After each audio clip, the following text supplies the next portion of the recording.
할렐루야. 이제 기도 묵상하면서 목요일 날 새벽 예배를 시작하도록 하겠습니다.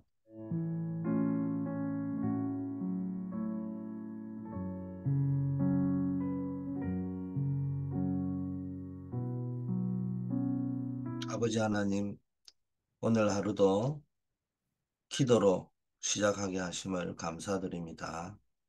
우리를 복음 주셔서 예수 그리스도 안에서 구원 주실 뿐만 아니라 세상 살릴 전도자로 주의 일꾼으로 불러주심을 감사드립니다.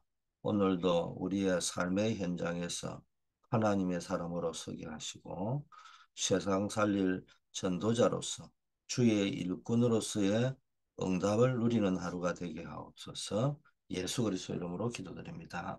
아멘. 예, 강단 말씀 계속 아침마다 되새기고 있는데 이번 주간에는 세상 살릴 전도자의 삶이다.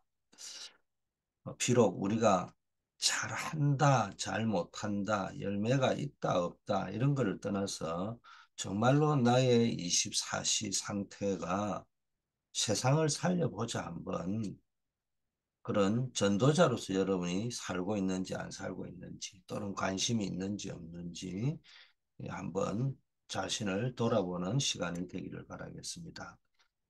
이제 오늘 네 번째로 어, 일꾼으로서 주의 일꾼으로 하나님 여러분을 부르셨는데 주의 일꾼으로 모든 사람들로부터 인정받는 삶을 살아라. 무엇보다도 하나님으로부터도 인정받아야 되겠지만 사람에게도 인정받아야 됩니다. 여러분 우리가 신앙생활을 하지만은 저는 참 20대 때 주를 만나고 나서 제일 좋은 단어가 코람데오였어요. 하나님 앞에 내가 서야 되겠구나. 임마누엘은 영원하고 하나님은 어제나 오늘이나 변하지 아니하시고 우리와 함께 하시는데 문제는 우리가 하나님 앞에 서지 않는 게 문제죠. 그래서 하나님 앞에 나를 세우자. 그래서 코람데오라는 단어를 아주 좋아하는데요.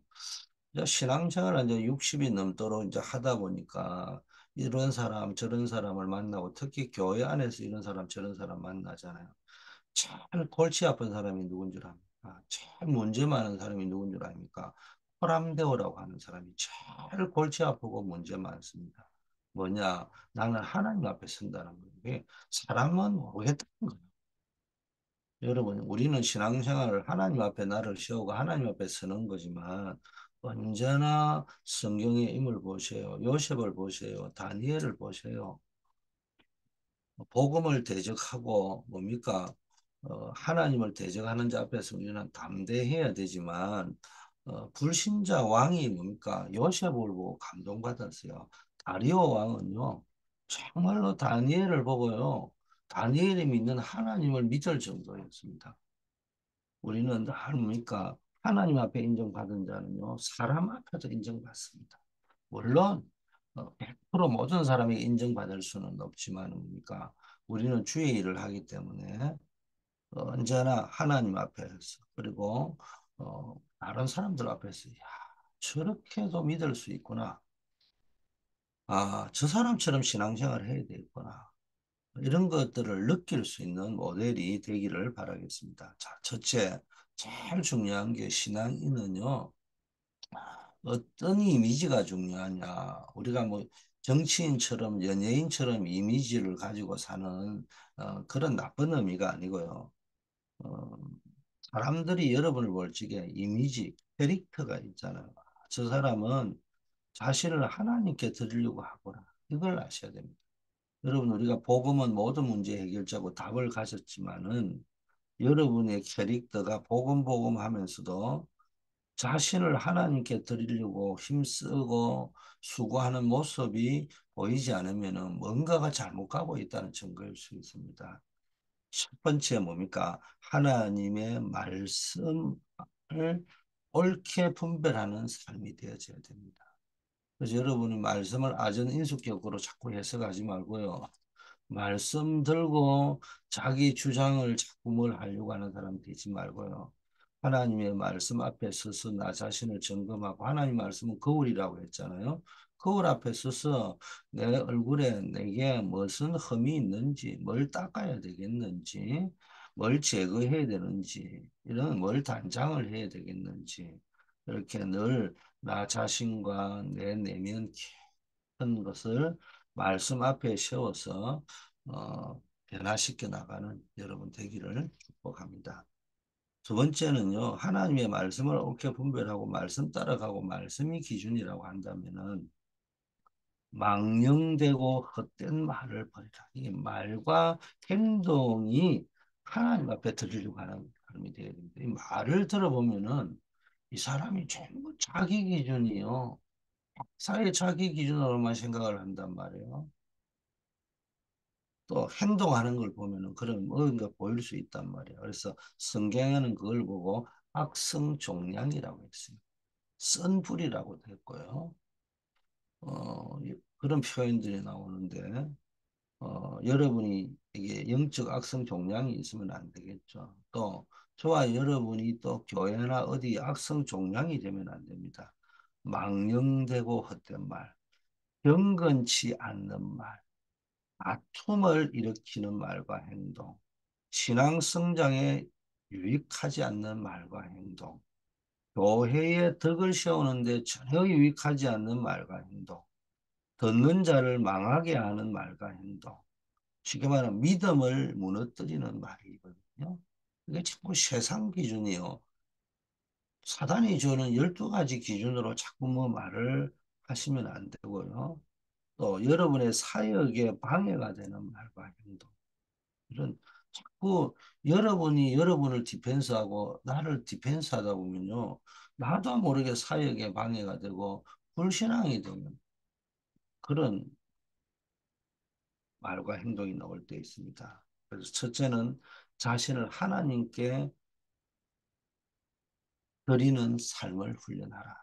두 번째, 그릇이 준비되어야 됩니다. 그릇이 이 쫑가리 그릇이 돼가지고는 되지 않습니다. 자, 하나님은 준비된 사람을 쓰신다고 했어요. 뭐가 준비되어 있냐? 그릇이 준비되어야 됩니다. 여러분이 그릇이 준비돼야 응답이 옵니다. 그때부터. 그릇이 뭡니까? 빵꾸가 나가 있는 상태에서는 아무리 비가 와도 담을 수가 없잖아요. 그릇이 찌그러져 있으면 찌그러진 대로 담기는 겁니다. 자, 큰 집에는 많은 어, 다양한 그릇, 종류의 그릇이 있다고 해서 금그릇도 있고요, 은그릇도 있고요, 나무 그릇도 있고요, 질그릇도 있고요. 사실은 여러분 금그릇보다 비싼 것이 질그릇인 거 알죠? 질그릇이 이조 자기 고려청자 이런 게 다 질그릇 아닙니까? 여러 가지 그릇이 있습니다. 다양한 목적과 용도를 위해서 그릇이 있습니다. 그래서 은그릇이 금그릇이 질그릇을 욕해도 안 되고요. 나무 그릇이요 금그릇을 욕해도 안 됩니다. 그때 필요하기 때문에 하나님의 집에는 금그릇도 있고 은그릇도 있고 나무 그릇도 있고 질그릇도 있는 겁니다. 중요한 거는 성경에는 뭐라고 되어 있느냐? 하나님이 쓰시기에 귀하게 쓰는 그릇. 하나님의 쓰시기에 합당하게 준비되어져 있는 그릇. 그 그릇이 제일 좋은 그릇인데, 뭡니까? 제일 중요한 거는 깨끗한 그릇을 하나님이 쓰신다. 큰 그릇, 깨끗한 그릇을 쓰는데 큰 그릇은 욕심이 많은 사람을 이야기하는 것이 아니고요. 정말로 복음 앞에서 모든 서론적인 것은 양보할 수 있는 사람. 이런 사람이 큰 그릇이죠. 깨끗한 그릇은요, 언제든지 하나님이 깨끗한 그릇은 언제든지 준비되어 있으니까 사용하지 않아요. 아무리 큰 그릇이라도 깨끗하게 준비되지 않으면요, 다시 깨끗하게 씻어야 쓸 거 아닙니까? 그래서 여러분이 늘 청결한 양심, 깨끗한 양심, 거짓 없는 양심, 깨끗한 그릇, 여러분이 절대로 얼렁뚱땅하려고 하면 안 돼. 그 거짓말을 밥 먹듯이 하면 안 돼. 나도 모르게요. 그렇게 될 때가 있단 말이에요. 이 복음이요. 은혜로 구원받았다 보니까 은혜를 싸구려로 만들어 버리는 게 있단 말이에요. 그래서 뭐 아무것도 안 하고 은혜니까 뭐 나는 가만히 있고 하늘에서 도깨비 방망이 떨어지듯이 응답받으려고 하는 복음 복음 그 말은 아니에요. 우리가 행위로 구원받은 것이 아니다. 종교로 구원받은 것이 아니다. 철학을 지식으로 구원받은 게 아닌 거는 분명해요. 그것과 구원 못 받는 게 분명하지만 우리가 구원을 받았으면은 지식에까지 새로워지라고 말씀하셨잖아요. 우리가 구원받았으면요. 정말로 하나님께 영광 돌리는 행동을 해야 될 겁니다. 선행이 따라야 되는 겁니다. 어, 그래서 청년의 정욕을 피하라. 주를 깨끗한 마음으로 부르는 자들과 함께해라. 이 말은요. 첫째는 깨끗한 마음이라는 단어도 또 해야 되고요. 자꾸 여러분이 깨끗한 마음 그러면서 깨끗한 마음으로 부르는 자들과 함께하라. 사람은 별 수 없어요. 누가 친구인가에 따라 가지고 영향을 받게 됩니다. 그래서 여러분이 주로 함께하는 사람이 어떤 사람인가? 정말로 깨끗한 그릇이 준비된 사람인가? 이런 부분을 좀 보시고 동기들을 좀 점검하시고 어, 사귀는 것, 만나는 것 이거 굉장히 중요합니다. 그리고 저와 여러분의 보이지 않는 숨은 동기도 좀 점검하시고요. 의와 믿음과 화평을 쫓아라. 여러분에게 있는 더러운 정욕을 억제하는 해독제가 먼저 그의 나라와 의를 구하는 거고요. 믿음 속에 들어있는 거고 사람과의 관계에는 화평을 쫓는 거예요. 하나님과의 관계에서는 의롭게 살아야 되고요. 여러분 자신과의 싸움에는 믿음으로 여러분이 싸워야 되고요. 믿음의 싸움을. 의의 싸움, 믿음의 싸움. 그 다음에 세상과 사람과의 싸움에는요, 화평을 쫓아야 됩니다. 자, 세 번째는요, 자신을 하나님께 드린 사람은요, 하나님의 일꾼으로 인정받으면 자신을 하나님께 드리는 삶을 살고, 두 번째는 그릇이 준비되어지고, 하나님이 언제든지 필요할 때 쓰는 그릇으로, 세 번째는요, 하나님의 시간표를 볼 줄 알아야 돼요. 하나님의 시간표를 보고 기다릴 줄 알아야 된다. 그러려면 제일 먼저 자신의 미션을 확실하게 찾아야 됩니다. 다투지 말라. 이 잘 기다리는 사람의 특징이요. 정말로 기다릴 줄 아는 사람의 특징이 뭐냐. 싸우지 않습니다. 원망하지 않습니다. 비난하지 않습니다. 다른 사람을 비난하지 않습니다. 자꾸 경쟁 관계에다가 따놓지 않습니다. 그리고 피해의식을 갖고 가지면 다투지 마시고 원망하지 마시고 뭐, 이게 안 다투는데 나에게 잡혀버리면 말투가 시비 걸고 자꾸 뭡니까 다투게 된단 말이에요. 내 기준으로 자꾸 보려고 한단 말이에요. 다른 사람에게 온유하셔야 됩니다. 모든 사람에게 온유하셔야 됩니다. 온유한다는 말은 다투지 않는다는 거예요. 겸손보다 중요한 게 온유한 겁니다. 저는 겸손하지도 않지만 겸손이라는 단어를 붙잡고 신앙생활을 한 적이 있어요. 근데 어느 분이 어, 저보다 연세가 많은 어느 권사님과 만나서 대화를 하는데 어, 사람이 겸손을 하다 보면 겸손이 교만이 될 때가 있더라. 그래서 온유해야 된다. 이런 말씀을 하는 걸 듣고요. 그때 내가 마음에 딱 담았어요. 그래서 기도했는데 여러분이 모든 사람에게 온유하세요. 하나님께 길들여진다. 이 말이 온유라는 말이잖아요. 여러분이 하나님 앞에 길들여져야 되지 사람 앞에 길들여지면 안 돼요. 사람이 무섭고 사람 눈치 보고 그 눈치 보지 말고 사람 무서워하지 마라 이런 말을 이야기하는 것이 아니고요. 하나님은 무서워하지 않으면서 하나님은 신경 쓰지 않으면서 사람이나 신경 쓰고요. 사람 눈치나 실실 보려고 하고요. 온유하시길 바라겠습니다. 모든 사람을 온유하고 가르치는 일에 힘쓰라. 끝까지 기다리는 자세로 온유한 자세로 참으면서 기다릴 줄 알아야 합니다. 거역하는 자를 온유함으로 붕괴할 줄 알아야 합니다. 어리석고 무식한 변론을 벌이라. 지금은 자기 생각, 주장에 잡히면요. 어리석고 무식한 자기 변론의 상태가 자기도 모르게 나와버립니다. 절대 은혜하고 상관이 없어요. 자기 집착이지, 자기 연민이지, 자기 사랑이지, 자기 애고입니다. 음, 은혜 속으로 들어가야 됩니다. 어제 예배 때도 이야기했지만 우리가 주의 일을 하는 사람으로 부름을 받았지만 우리가 주의 일을 하니까 뭐 일을 잘하든 못하든 좋은 방법이든 나쁜 방법이든 최선을 다해서 무슨 방법인지 동원해서 일을 하지 않겠습니까? 그러나 아무리 열심히 일을 해도요, 은혜가 떨어지면 안 돼요. 우리는 늘 잊지 말아야 됩니다. 기독교는 은혜의 종교다. 언약의 종교이고 은혜의 종교입니다. 그래서 기독교는 언약이라는 단어를 여러분이 놓치면 안 되고요. 은혜라는 단어를 놓치면 안 돼요. 누가 온유한 자냐? 은혜 속에 머무르는 자입니다. 하나님의 은혜를 생각하는 자입니다. 하나님의 은혜를 사모하는 자입니다. 은혜하고 상관없이 살면 안 됩니다. 왜냐? 하나님께서 언제 회개를 주실지 몰라요. 언제 진리를 깨닫게 할지 몰라요. 언제 그 사람이 마귀의 올무에서 벗어날지 몰라요. 언제 하나님께 사로잡힐 줄 몰라요.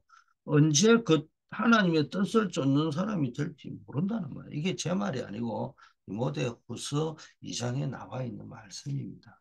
여러분 이 말씀을 붙잡고 전도자의 삶을 살피기를 축복합니다. 오늘 엘리야와 엘리사가 누린 나의 24시. 현장은 질문해야 됩니다. 그리고 거기서 어, 치유받아야 될 부분을 찾아야 됩니다. 항상 해야 될 질문이 뭐냐? 꼭 해야 될 것, 어, 꼭 필요한 거 있잖아요. 다르게 표현하면 절대적인 것이 무엇인가? 많이 하는 것이 중요한 것이 아니고 꼭 해야 될 것이 무엇인가? 이 질문을 어디를 쓰나 해야 됩니다. 무슨 일을 하든지. 이러면요, 항상 질문할 때 이걸 놓고 기도하다 보면요. 중요한 하나님의 뜻이 보입니다. 여러분 하나님의 뜻이 보여야 그게 카버넌트가 세팅됐다고 하는 겁니다. 예수는 그리스도라 하다면서 나도 모르고 오래되다 보면요. 습관성이 돼버립니다. 말 가지고 단어 가지고 장난치려고 하지 말고 정말로 하나님의 뜻을 보고 있느냐는 거예요. 하나님의 뜻을 알려고 노력하고 있느냐는 거예요. 그래서 기도하는 겁니다. 그것을 보고 카버넌트라고 합니다. 카버넌트 속에 하나님의 뜻이 보여야 돼. 자, 그러면은 이제 하나님의 뜻이 보이면은 여러분 주위에는 많은 일이 생기잖아요. 이런 일 저런 일이 생길 때 그 일 속에 사건 속에 위기 속에 뭐가 보입니까? 하나님의 계획이 보이는 거예요. 그걸 질문하고 찾아야 됩니다.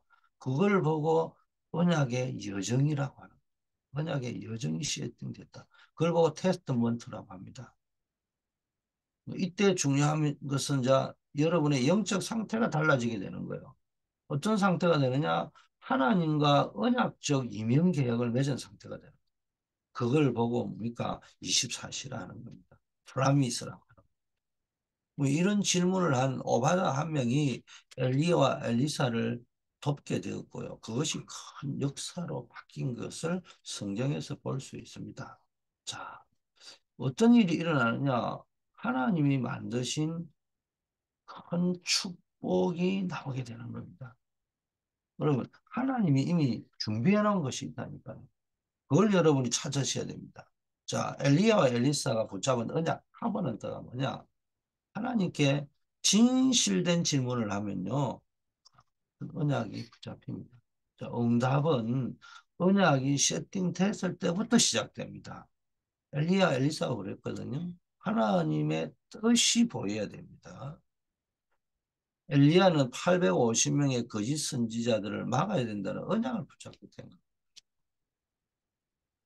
엘리야는 갈멜산에서요 850명 뭡니까? 선지자를 꺾는 살아계신 하나님의 능력을 그래서 체험하게 되잖아요. 그리고 호렙산에서 하나님 주신 천명, 소명, 사명을 붙잡게 되잖아요. 말로 하자면 온 국민을 우상 가운데로 빠뜨리는 선지자들을 왕이 정치적 목적으로 세웠단 말이에요. 이거 무서운 거예요, 정치 우상이. 이걸 막아야 되겠다는 언약을 딱 붙잡은 겁니다. 그러려고 하면은 엘리야는 갈멜산 운동을 하면 되는 줄 아는데 그게 아니고 호렙산에서 뭘 주시냐? 7천 제자를 찾아야 된다. 하나님이 예비해 놓으셨다. 이걸 언약으로 딱 붙잡게 되었습니다. 자, 엘리사는 그 엘리야를 통해서 받은 걸 가지고 도단성 운동, 이걸 통해서 7천 제자를 완성해야 되겠다 찾는 일을 사람을 살려야 되겠다는 언약이 나온 겁니다. 그래서 이를 위해 절대적으로 필요한 게 뭔가를 질문하다가 갑절의 영감이 꼭 필요하거나 절대적으로 필요하거나 이거 깨달은 거예요. 왜? 아, 도단성 운동을 해야 돼. 여러분 예배 드릴 때 기도할 때요 질문하셔야 돼요. 반드시 필요한 것이 뭐냐? 절대적인 게 뭐냐? 꼭 해야 될 것이 뭐냐? 그리고 하나님의 뜻을 놓고 하나님의 계획을 놓고 질문하고 대화하는 기도를 하세요. 그러면 반드시 하나님의 언약이 내 것이 되는 언약이 세팅됩니다. 두 번째, 엘리야와 엘리사의 여정은 24시 기도의 여정, 테스트먼트의 여정이었단 말이에요. 그러면 절대 언약이 나와야 이 언약이 여정으로 연결돼서 24시가 되는 거예요. 열왕기상 18장 16절 40절 이 850명 거짓 선지자를 무너뜨리는 절대 계획을 이룬 겁니다. 엘리야가 붙잡은 언약이 그런 겁니다. 그게 영원한 언약인 카버넌트예요. 이제 그러다 보니까 엘리야를 통하여 많은 사람을 살리고 죽은 아이도 살리는 절대 언약이 이루어지잖아요. 그 여러분 살리는 자입니다. 이게 하나님의 비전, 시대적인 언약입니다. 드디어 엘리야와 엘리사가 이제 만나 절대 여정이 시작됐죠. 엘리야는 죽음의 위기 속에서도 호렙산에서 천명, 소명, 사명을 체험했잖아요. 하나님의 절대 계획을 발견하고 나니까 최고의 제자 오바다를 남기고 엘리사를 남기게 되었어요. 한마디로 말하면요.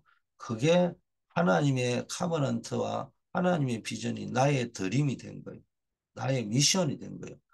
이명 계약이 발견된. 아, 하나님이 나를 현장 살리고 세상 시대 모든 걸 살리는 자로 부르셨구나. 그 여정 속에 엘리사가 이제 제자로 서게 돼. 엘리사를 세우는 절대 목표가 성취되는 겁니다. 엘리사는 가장 위기 시대에 언약적 결단을 내리고 엘리야의 제자로 따라 나섰잖아요. 딱 하나님께서 말씀하신 대로 엘리사를 준비한 것이 체험적으로 확인되잖아요. 그게 이미지입니다. 여러분이 말씀 붙잡고 기도하는 중에 언약 기도 중에 여러분이 확인이 되는 겁니다. 하나님이 모든 걸 준비하셨구나. 그래서 강단의 언약의 흐름을 타고 기도 수첩을 통해 전체 언약의 흐름을 타면서요. 이제는 24시 기도 속으로 들어가는 겁니다. 결국은 언약 성취를 믿기 때문에. 결국 엘리사는 하나님이 숨겨놓은 7천 제자를 완성하잖아요. 하기나. 그게 프랙티스의 작품. 그래서 엘리사는요. 하나님께서 엘리야를 부를 때 가장 중요한 갑절의 영감을 얻었잖아요. 그리고 아람 나라와 전쟁 싸우지도 않고 승리하여 나라를 구했잖아요. 7천 제자 남기는 도단성의 주역이 되었습니다. 여러분도 이 축복이 있을 줄 믿습니다. 세 번째, 엘리야와 엘리사는 영원한 기념비를 남기게 되었어요. 언약만 잡았을 뿐인데 영원한 기념비를 남기게 되는 겁니다. 정확한 언약 잡으면요. 반드시 절대 여정을 갑니다. 카버넌트를 붙잡으면 테스트먼트가 나오게 돼 있어요. 카버넌트가 언제 테스트먼트로 바뀌느냐? 문제와 사건 속에, 여정 속에서 바뀌는 겁니다. 그러면 이제 그게 영원한 거로 남는 겁니다. 그게 프라미스입니다. 도단성 운동. 하나님과 나와 맺은 이면 계약. 후대와 제자의 작품을 남기는 겁니다. 엘리야는 100명의 선지자를 숨긴 중직자 오바다를 남기고 제자 엘리사를 남겼잖아요. 엘리사는 후대 살릴 도단성 운동을 남기고 7천 제자를 완성했습니다. 그걸 남겼습니다. 자, 결론입니다. 엘리야의 만남을 통해 오바다와 엘리사가 큰 응답을 받고 작품을 남겼죠. 여러분은 어떤 만남의 축복을 누리고 계십니까? 어디를 가든지 언약을 붙잡고 하나님께 질문해 보세요. 오늘 꼭 필요한 거, 절대적인 거, 꼭 해야 되는 거. 이러면 중요한 하나님의 뜻이 보인다. 그게 카버넌트, 나의 복음, 나의 언약이 세팅된 적거다.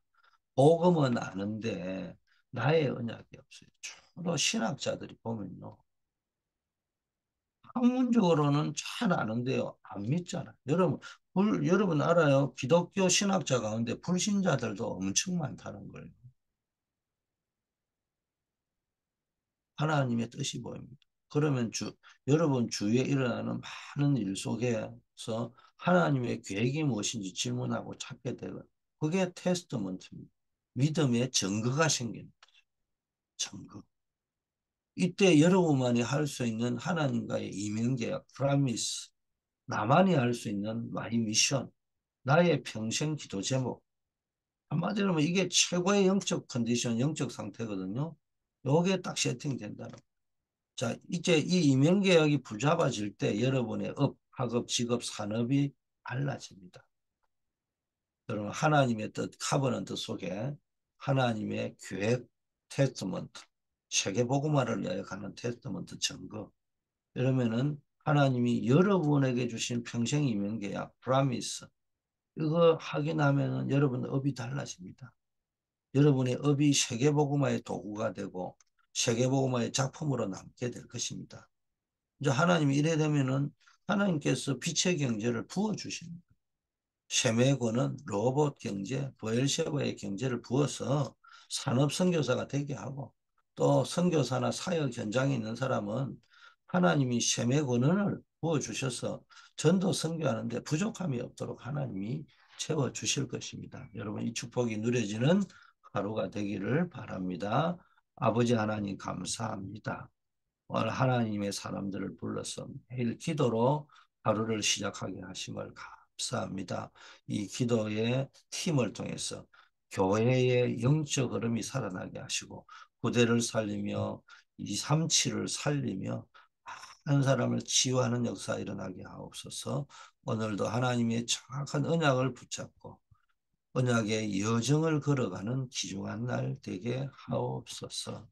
아버지 하나님이여, 오늘은 특별히 우리가 중직자 산업인들을 놓고 기도하는 날입니다. 아버지 하나님, 우리 중직자분들 한 분 한 분들에게 교회를 세워나가는 힘을 주시옵소서. 온 교회의 보호자, 동력자, 식주인 각자의 이면 계획을 따라 교회를 세워나가는 중직자가 되게 하옵소서. 우리 산업인들에게는 교회를 살려내야 되겠습니다. 부대를 살려야 되겠습니다. 세계 선교를 해야 되겠습니다. 감당할 수 있는 하늘의 경제, 천국의 경제, 빛의 경제를 허락하여 주시옵소서. 언제나 셈매고 능을 얻게 하시고 지경을 넓히는 로봇 경제의 축복을 누리고 언약 경제인 부엘셰바 경제의 축복을 누릴 수 있게 하옵소서. 우리 한우들, 우리 임정자 원사님, 조경호 안수 집사님, 송명범 집사님, 정은성 권사님, 최은혜 목사님, 최미애 권사님, 우리 캐롤리나 집사님, 김성극 장모님, 또 기타 코비드19와 여러 가지 지병으로 아버지 하나님이여 어려움 당하지만은 이 질병 때문에 기도하다가 하나님의 살아계심을 다시 한번 체험하고 하나님의 은혜와 능력을 체험하고 사명을 깨달을 수 있도록 하나님 역사하여 주시옵소서. 군 선교사로 현장에 파송되어져 있는 박주진 집사, 안정복 렘넌트에게 하나님이 하늘의 권능으로 천군 천사를 통해서 지키시며 그 군문에서 많은 영혼들을 살려내는 증인으로 쓰고 체험을 가지고 돌아와서 자기 인생의 신앙의 큰 테스트먼트가 되게 하옵소서. 오늘도 우리는 현장으로 나아갑니다. 학원 선교사로 또 아버지 하나님이여 직장 선교사로 산업 선교사로 가정 선교사로 우리는 현장으로 나아갑니다. 선교사의 축복이 풍성히 누려지고 하늘과 땅의 근세를 가지신 분이 세상 끝날까지 함께 하겠다는 이것이 체험되어지는 하루가 되게 하옵소서. 예수 그리스도 이름으로 기도드립니다. 아멘.